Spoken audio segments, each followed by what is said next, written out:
Olá, seja muito bem-vindo, você que nos acompanha pelo canal universitário ou você que está acompanhando a gente pela internet, no YouTube. O Esportes dessa semana já começou.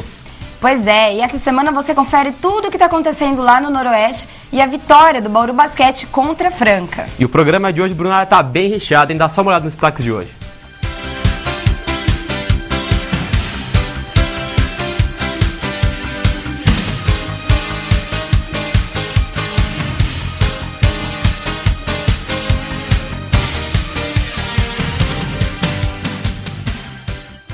A ginástica artística é uma das modalidades que mais tem atraído a garotada. Aqui em Bauru tem uma escolinha apoiada pela Secretaria de Esportes. Dá só uma olhada na reportagem.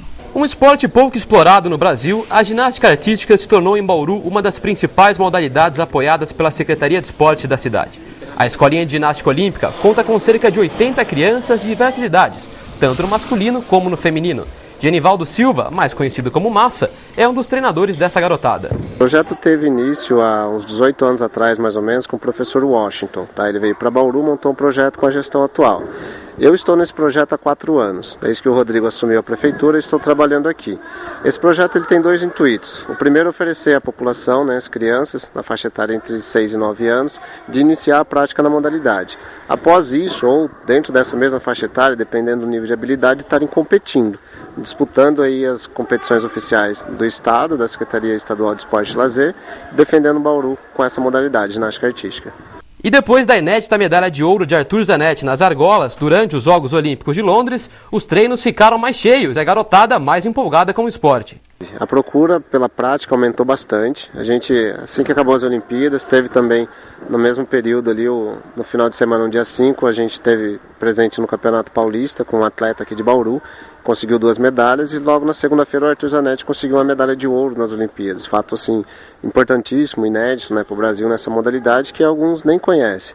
Bauru tem uma praça de esportes totalmente pronta para receber essa população em relação à ginástica, os equipamentos todos oficiais. E muitos cidadãos não sabem que isso está presente em Bauru. A gente começou a divulgar mais isso e a procura aumentou assim absurdamente. A gente divulgou as vagas que tinha, em 5 dias já foram todas preenchidas e aí está com procura, com lista de espera. E a gente procura aí estar atendendo ao máximo a população. Mas pós-Jogos Olímpicos aumentou em muito a procura. O projeto de ginástica artística aqui no Guilherme Dalcoleto engloba muitas crianças e tem um aspecto social muito legal. Mas os 4 que estão ali no fundo treinando vão brigar por medalhas em Bauru nos Jogos Abertos. Lorena Santiago, Evelyn Gabriele, Thiago Félix e Everton Teodoro estão treinando a todo vapor antes do início das competições. A gente está treinando bastante para ter um bom resultado nos Jogos Abertos. Qual aparelho tem mais facilidade dentre todos? A trave. A trave. Você acha que Bauru está forte, tem chance de medalhas? A gente espera que sim. A gente treina para isso. Tá bom, porque a gente tem que fazer bastante coisa para fazer um resultado muito bom nos Jogos Abertos, para ganhar medalha. Você comentou que o solo é o mais forte, o que você gosta mais. Como é que está essa rotina de treinamento? Você foca mais no solo ou tem que focar em todos os aparelhos junto para ficar um conjunto geral bom? Tem que focar em todos para ficar um conjunto muito bom para competir. Por que você escolheu a ginástica? Porque é legal e eu gosto de fazer. Qual aparelho que você gosta mais? Argola. Se inspirou no Arthur Zanetti bastante? É. Bauru possui um dos mais equipados centros de treinamento na modalidade, atraindo outros atletas da região, como é o caso do garoto Everton. Eu nunca treinei em outra cidade, na que eu moro não tem ginástica. Aí eu vim pra cá pra mim dar mais valor ao estudo, à ginástica também. Como é que você avalia o centro de treinamento aqui de Bauru? É bom, regular, falta alguma coisa? É bom. Tem bastante aparelhos e comprou aparelhos novos agora. Agora para os Jogos Abertos, como é que está a sua rotina de treinamento? Está mais forte porque a gente quer chance de medalhas também. A escolinha de ginástica tem treinos diários durante a semana no ginásio Guilherme Dalcoleto, na Vila Industrial.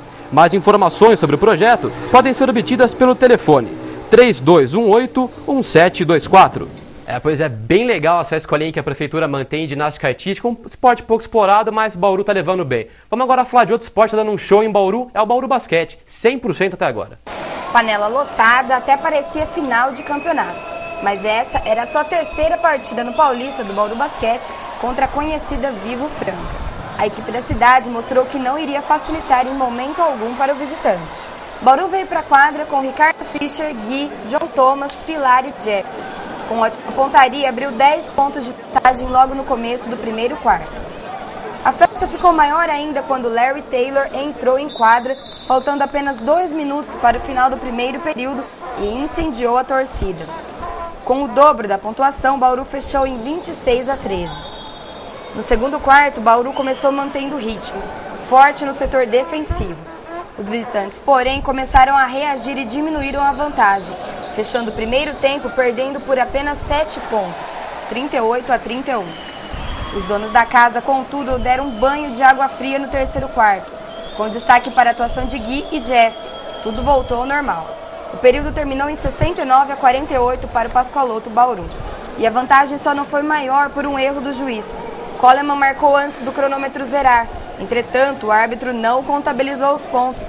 O erro gerou muita reclamação. Com ampla vantagem, o último quarto foi só para correr o tempo e terminar a partida.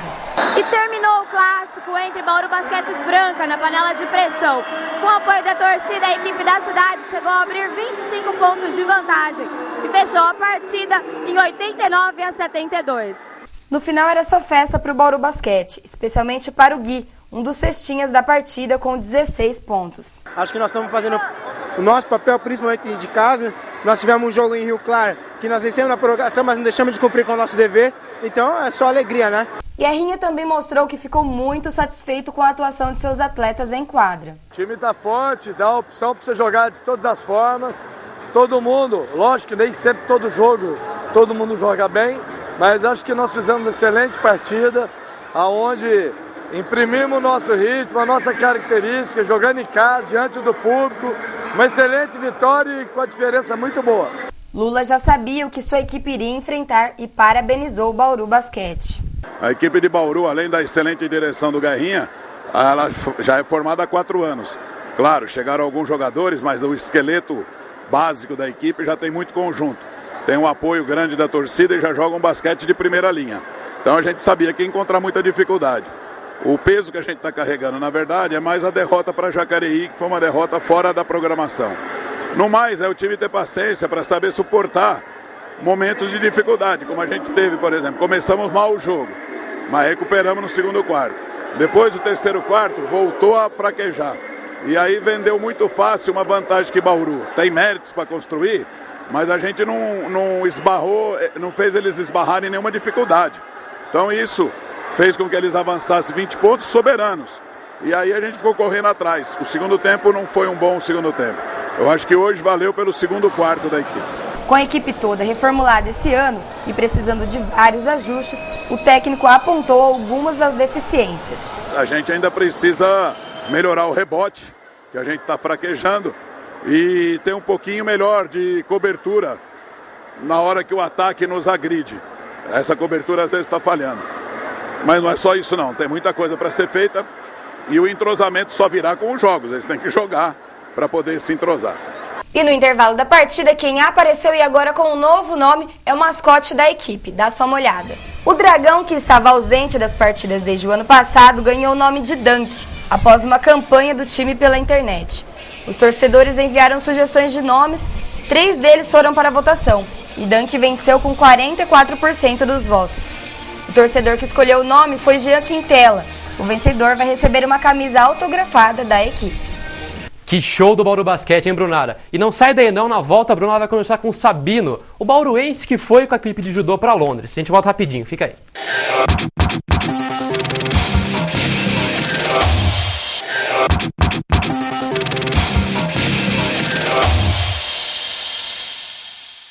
Estamos de volta com o FIB Esportes. Vamos ver agora o papo que a Brunara bateu com o Mário Sabino. Dá só uma olhada.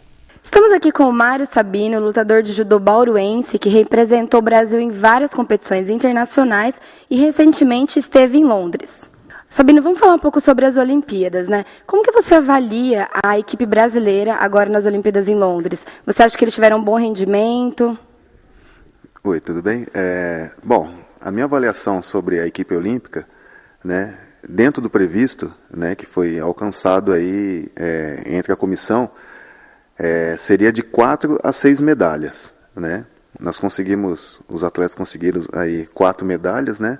Sendo que uma de ouro e 3 de bronze. Então, dentro da avaliação hoje assim da confederação, né, alcançamos aí, né, o objetivo. Tiveram várias reclamações de várias modalidades a respeito da arbitragem. Você acha que no judô a equipe brasileira acabou sendo prejudicada em algum momento ou não? Olha, não assim a equipe brasileira, né, mas num modo geral, né, deu para ver assim que a arbitragem estava bem abaixo assim de outras competições, né, que geralmente são os melhores árbitros que estão lá, né, mas teve muito erro de arbitragem assim, em relação, né, a algumas lutas, né, então assim, deixou um pouquinho a desejar. O caso da Rafaela Silva, que ela foi desclassificada, o árbitro deu como um golpe irregular. Você concorda com essa questão ou você discorda? Não, no caso da Rafaela, né, ela estava tão bem treinada, estava tão confiante, que na verdade ela se precipitou, né, em fazer uma técnica que hoje já não pode mais. O que seria? É você ter um ataque direto, né, nas pernas do adversário. O golpe não pode ser nem simultâneo, né, e nem ser o primeiro golpe, né? Na verdade você tem que fazer primeiro uma técnica de judô e depois você pode complementar atacando as pernas. Mas o golpe que ela fez foi simultâneo, que acarretou aí a desclassificação. E o caso do Leandro Grilheiro, que ele era o primeiro, né, do ranking dele, e ele acabou em 7º depois. Você acha que a arbitragem prejudicou em algum momento ou foi uma questão de baixo rendimento dele mesmo na competição? O Leandro, a gente não pode dizer que ele está abaixo do rendimento, né? Assim, a gente pode dizer que ele foi muito bem estudado, né? Como o atleta se torna primeiro do ranking, ele é o alvo principal, né? Lógico que existia assim, favoritismo, ele veio classificando em várias competições importantes, né? Então ele passou a ser, né, o alvo principal. Então ele foi muito bem estudado, né? Foi anulado as suas melhores técnicas, né, as melhores pegadas, porque eu conheço o Leandro há muito tempo, desde 2004, um atleta muito técnico e muito determinado, né? Infelizmente, né, alguns atletas, né, fizeram aí algumas lutas assim que não fizeram um judô tão limpo, né, para poder enfrentar ele, né? Exemplo, o próprio atleta japonês, o Nakai, né? O Leandro enfrentou ele, né, no final do ano passado no Grand Slam. E ele foi enfrentar o Leandro de igual para igual, o Leandro foi super superior, né, assim, né, ganhou de pontuação, né, ganhou muito bem. E a luta que ele fez agora nas Olimpíadas foi uma luta totalmente diferente, né, assim, não deixava o Leandro segurar, entrava os golpes de qualquer jeito, assim, fez um judô, né, que a gente não costuma ver um atleta japonês, né, fazer, né, e infelizmente o Leandro acabou tomando uma punição e não conseguiu tirar. Então o Leandro, assim, vamos dizer que assim, foi bem estudado, né, e foi anulado aí, né, as suas melhores técnicas, né, mas que não é que esteve abaixo do rendimento. Isso acho uma questão de estratégia, né. Eu acho que o judô brasileiro hoje é um dos melhores judô do mundo, né, mas acho que em termos de estratégia a gente precisa sentar e rever, né, algumas lutas, né, e estudar alguns atletas, assim, alguns adversários, mais na parte individual, né? Porque o nosso treinamento é voltado como? Sempre o objetivo de segurar no kimono e jogar de pon. É o que a gente passa para eles, né? O que eles estão acostumados a fazer em suas academias, né? É o caso do Leandro. E a gente viu que alguns atletas não tiveram esse objetivo. Tiveram o objetivo, assim, de fazer um atleta tomar uma punição e segurar o combate, né? E foi aí que atrapalhou alguns dos nossos melhores atletas. Falando em seleção brasileira, como que começou a sua carreira no judô e como que foi chegar à seleção brasileira? Olha, no judô eu comecei com 5 anos de idade, aqui no SESI em Bauru mesmo, né? E depois passei por algumas academias, né? Fui da Associação Barra Bonitense uma época, depois voltei para Bauru, né? Eu fui do Bauru Judô Clube, eu fiz parte do Projeto Futuro em São Paulo, né? Defendi por 1 ano a Associação Rogério Sampaio, e depois de 2001 até 2010, né, eu fiquei na Associação Desportiva São Caetano, né, e para chegar na seleção, né, a gente sabe que sempre é os trancos e barrancos, né.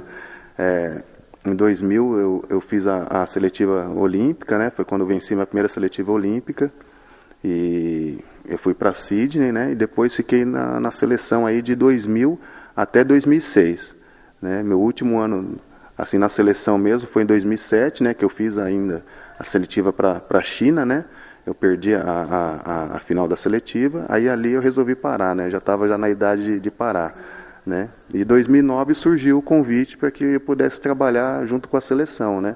Através desse convênio, né, do Ministério da Defesa com a Confederação, né? E aí eu comecei já a trabalhar com a Confederação em algumas competições, tudo, mesmo viajando como assistente, né? E às vezes também como técnico principal, né? Como ano passado eu levei a equipe para a Copa Pan-Americana e para o Sul-Americano, onde nós fomos campeões no geral, né? E os Jogos Mundiais Militares. Então isso aí que me aproximou também da seleção como atleta e como técnico, né? Legal. E você acha que agora, você como coordenador dos Jogos Abertos, da categoria do judô agora nos Jogos Abertos, como que está sendo os treinamentos? Você acha que a equipe de Bauru vai ter boas chances para poder estar trazendo medalhas para a cidade?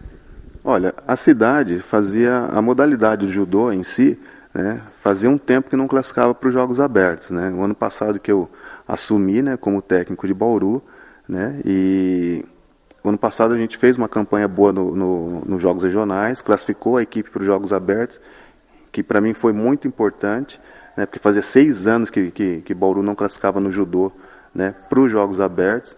O ano passado eles classificaram, então eles puderam ir para os Jogos Abertos, ver como que é a competição, sentir um pouco da competição, ver a rivalidade, né, entre as cidades, né, para poder se preparar para esse ano. A base, né, da equipe, eles são muito novos, né? A gente tem, assim, 70% da equipe é juvenil e júnior. E esse ano nós estamos na primeira divisão. Então, assim, a gente vê que as maiores chances, né, vai ser individual. A gente sabe que, né, existem as cidades grandes, como São Caetano, São José dos Campos, São José do Rio Preto, né, Pindamonhangaba tem uma equipe muito forte, né? Então a gente espera aí que na equipe, né, a gente possa aí configurar aí, né, entre as 6 melhores, né, vamos tentar aí fazer essa proeza de ficar entre as 6 melhores, né, porque a equipe geralmente não tem divisão de peso. Então, quanto maior for o atleta e mais forte, melhor, né, porque é absoluto. A gente não tem uma equipe tão pesada, né, para lutar a equipe, mas a gente pretende fazer aí um bom papel aí para configurar pelo menos entre as 6 melhores cidades na competição por equipe. E no individual, aí cada um vai ter que, né, se desdobrar aí para tentar assim, uma boa classificação. Então a gente espera aí no quadro geral, né, pelo menos configurar entre as 8 melhores cidades, né. Obrigada, Sabina, pela sua participação. Boa sorte para a equipe de Bauru agora nos Jogos Abertos. Parabéns pelo lindo trabalho que você tem desenvolvido no judô como atleta e agora como assistente técnico e técnico. Obrigada. De volta de Londres, agora o foco do Sabina nos Jogos Abertos, né? Mas não sai daí não, que na volta vamos falar do Noroeste, Capenhô contra o Marília, a gente volta já.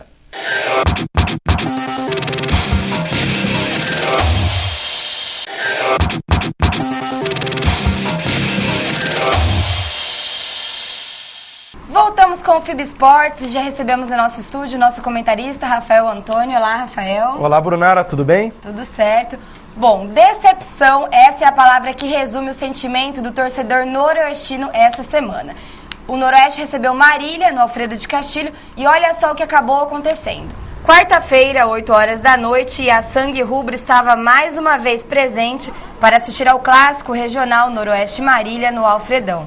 O MAC vinha de uma derrota diante da Santa Cruzense e de uma eliminação na Série D do Brasileiro. O Noroeste tentava se autoafirmar depois de uma vitória a duras penas diante do Barretos. Mas o que se viu mesmo foi um show em campo dado pelo MAC. Foram 90 minutos de muita decepção para a torcida do Norusca. O clássico regional entre Marília e Noroeste terminou 2-0 para a equipe visitante no Alfredo de Castilho. E como protesto, a torcida Sangue Rubro virou todas as faixas de ponta cabeça. Nós sabemos onde nós estamos. Eu, quando comecei no futebol, sabia. E eu sei que quando perde, alguma coisa está errada. E para o torcedor, a primeira coisa que está errada é o treinador. E talvez seja a coisa mais fácil de fazer hoje em dia no futebol é trocar treinador. E todo dia está trocando. Mas não tem novidade nenhuma. Isso é uma reação natural do torcedor. Não existe, de minha parte, animosidade nenhuma com isso. Eu sei que faz parte. Sei também que se o torcedor me encontrar ali fora, talvez nem me reconheça. Ele não está xingando o Amaury, está xingando o treinador, reclamando do treinador. Então, nesse aspecto, assim, quanto a isso, é tranquilo. E faz parte da vida do treinador. Eu acho que talvez todos os treinadores do futebol brasileiro, incluindo os de verdade lá da primeira divisão, os principais treinadores do Brasil, talvez todos já tenham passado por isso. Decepção de lado e alívio de outro. Mesmo com vários problemas que o MAC tem enfrentado, o técnico Guilherme ficou satisfeito com a atuação de sua equipe. Foi uma partida de superação. Todos sabem dos problemas que nós enfrentamos semana passada, mais os problemas de lesão que nós tivemos. Viemos sem 6 jogadores titulares que vinham jogando, lesão ou problema de cartão. E aí é a hora de dar oportunidade para a molecada da categoria de base, que esse trabalho eu venho fazendo desde quando eu cheguei. Eu acho que clubes que têm tradição, como Marília, Noroeste, 15 Jaú, América e São José do Rio Preto, que hoje nos encontramos numa situação que não temos uma saúde financeira boa, nós temos que dar à categoria de base mais espaço. Noroeste está um pouco à frente de nós todos, que já vem fazendo isso há 2 anos. E nós estamos começando a fazer agora e está dando resultado. Quem deveria mesmo estar muito feliz era a estrela da partida, mas Thiago estava para poucas palavras. Graças a Deus, né? Sempre com a vitória, tive uma felicidade de ganhar aqui. E eu acho que o salário aí complicou um pouco a gente, mas isso aí não vem dizer que a gente vai relaxar no jogo, né? Mas isso aí, a equipe está com sangue de vitória mesmo e é ganhar o próximo jogo aí. Quais são as expectativas agora? Como que vai funcionar agora para frente? A expectativa é a gente ter a cabeça como a gente entrou hoje no jogo aí e pensar sempre na vitória. Bom, Rafael, e aí? Que jogo foi esse? Me explica. Não, eu acho que é fácil explicar para você e para o telespectador do FIB Esportes. O Marília encarou como jogo do ano, clássico, um jogo realmente que faz a diferença na temporada. O Noroeste entrou passivo, morno, achando que era mais um jogo. E aí, meu amigo, no clássico, isso faz a diferença. O Marília venceu com justiça pelo placar de 2-0, teve mais time ao longo dos 90 minutos e prevaleceu diante da equipe noroestina, que esteve mais uma vez apática, como vem acontecendo na maioria dos jogos desta Copa Paulista. Bom, Rafael, Marília é uma equipe que está com vários problemas, né? Estão com problemas de salário, jogadores reclamando, até o próprio técnico, depois eu fui conversar com ele depois da partida, e ele deixou bem claro que eles estão bem satisfeitos, a equipe está bem desestruturada. Você não acha que o Noroeste tinha que ter levado essa partida de um jeito ou de outro? Não, eu acho assim, Brunara. O Guilherme, ele conseguiu usar muito bem o jogo de palavras. Ele chegou na preleção que ele fez antes do jogo, ele deixou o time do Marília mordido, ele conseguiu fazer com que os jogadores esquecessem todos os problemas salariais, os problemas estruturais, e os jogadores se focaram na partida. A gente ficou sabendo até com alguns companheiros de Marília que foram usadas situações na preleção de que alguém aqui em Bauru teria dito que o Noroeste golearia o Marília com facilidade, e o Guilherme utilizou muito bem. Ele tem uma categoria de base. Na segunda-feira, vários jogadores foram dispensados, jogadores que atuaram na Série D do Campeonato Brasileiro. Ele apostou na garotada e deu certo. Ele estudou o Noroeste, neutralizou o time do Amaury Kinevitz, deu nó tático no Amaury Kinevitz. Essa foi a grande verdade. O Marília veio e venceu com autoridade o Esporte Clube Noroeste. Em relação à atuação do Noroeste em campo, no segundo tempo principalmente, eles tiveram 2 tentativas de gol e tentativas que frustradas, né? O que você achou em relação assim? O que está faltando no time, para o time dar uma andada aí? Na verdade, Brunara, eu tenho dito desde o primeiro FIB Esportes que a gente faz aqui na TV FIB. Faltou ousadia. O Amaury Kinevitz, eu sempre tenho dito, aliás, não tenho nada contra a pessoa do Amaury, é uma pessoa maravilhosa, nem é mais o técnico do Noroeste, mas quando ele teve à frente do time, principalmente na Copa Paulista e alguns jogos da Série A2 também, o Amaury foi extremamente conservador. No jogo, na quarta-feira, ele demorou demais para tirar um volante, que era o Juan, para colocar mais um atacante. Quer dizer, você perdendo por 2-0, você tem que vir para o tudo ou nada. Você tem que criar mais situações, ter um meio-campo mais criativo, a bola chegar nos atacantes. É muito difícil. Está se cobrando muito do Fernando Russi, que na Internacional de Limeira fez 15 gols na Série A3. E aqui no Noroeste ele fez poucos gols. Mas aí eu questiono, a bola chega com qualidade para o Fernando Russi colocar na rede? É isso que falta ao Noroeste, qualidade, criatividade no meio campo. É um time extremamente cauteloso, que 1-0 é goleada, 0-0 é um ótimo resultado. Então tem que se rever esse tipo de conceito na Copa Paulista. Espero que dê tempo, porque a situação está bastante complicada para que o time consiga a classificação para a segunda fase da competição. Bom, na coletiva depois do jogo, o Amaury estava até bem tranquilo, né? Ele falou que apesar da derrota, o time seguia no G4, então ele parecia bem tranquilo. No dia seguinte ele foi desligado do clube.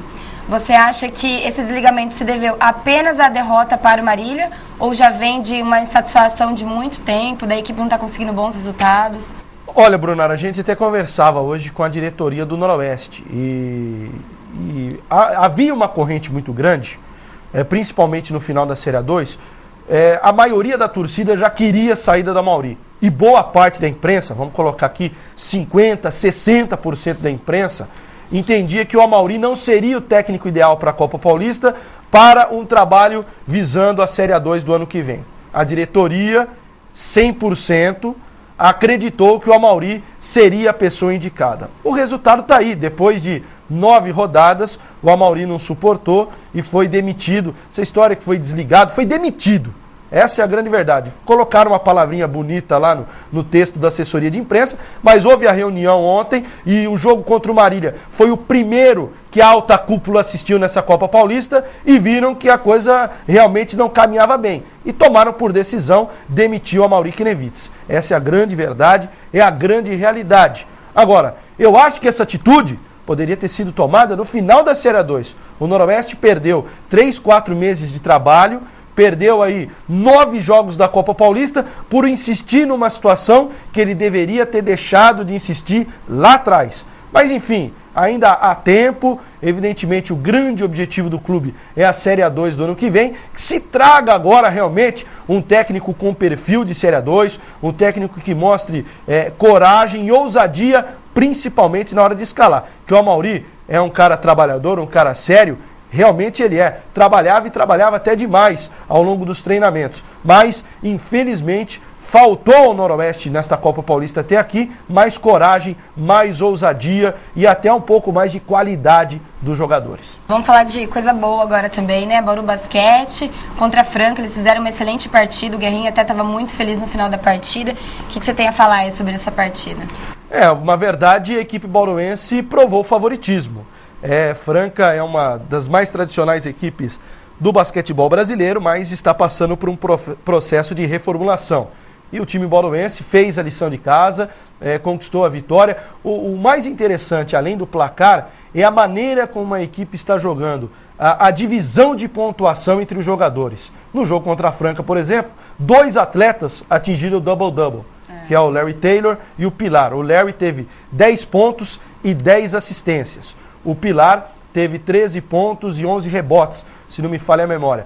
E o restante do time, o Gui já foi o cestinha pelo 3º jogo consecutivo, o John Thomas tem dividido essa pontuação com o Gui, então eu vejo isso com muito bons olhos. Nas temporadas anteriores, o Bauru Basquete, o Pascoaloto Bauru, dependia muito do Larry Taylor, dependia muito do talento individual do Larry Taylor. Continua dependendo, mas hoje as jogadas do Larry são divididas, ou a pontuação do Larry é dividida com os demais companheiros. Então isso dá um alento, uma esperança muito grande, principalmente naqueles jogos mais decisivos, nos jogos mais difíceis, em que o peso da responsabilidade da vitória não vai ficar apenas em cima de um jogador, e sim em todo o grupo bauruense. E o Fernando Fischer está sentindo falta dele? Ele está contundido, né? Mas o Guerrinha disse que ele volta, né? E nas próximas 2 semanas no máximo ele já está em quadra de novo. Deve voltar daqui a 15 dias. É um jogador importante, é um jogador que tem nas bolas de 3 pontos a sua principal característica e é um jogador que é aquilo que a gente está dizendo, tem uma pontuação alta.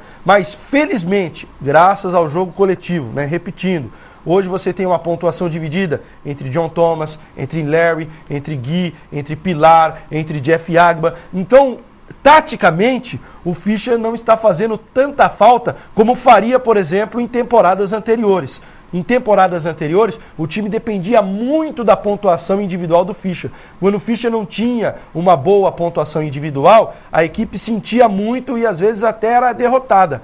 Hoje não. Com essa divisão na pontuação, com a chegada desses americanos que deram um equilíbrio legal para a equipe, é claro que a ausência do Fischer é sentida, mas ela não é tão significativa assim. E o mascote da equipe, Rafael, curtiu o nome? Dunk? Eu acho que tem tudo a ver com o basquete, né? Dunk é uma das gírias utilizadas no basquetebol. Acho bacana essa iniciativa aí, feita pela diretoria do Bauru Basquete. É legal que anima a galera, né? Claro. Do intervalo. Isso faz parte do show. Isso faz parte do show. Rafael, obrigada pela participação. Até o próximo programa. Eu que agradeço. O FIB Esportes está terminando. Se você tem alguma dúvida ou sugestão, envie um e-mail para fibesportes@yahoo.com.br. Até o próximo programa e obrigado pela sua companhia.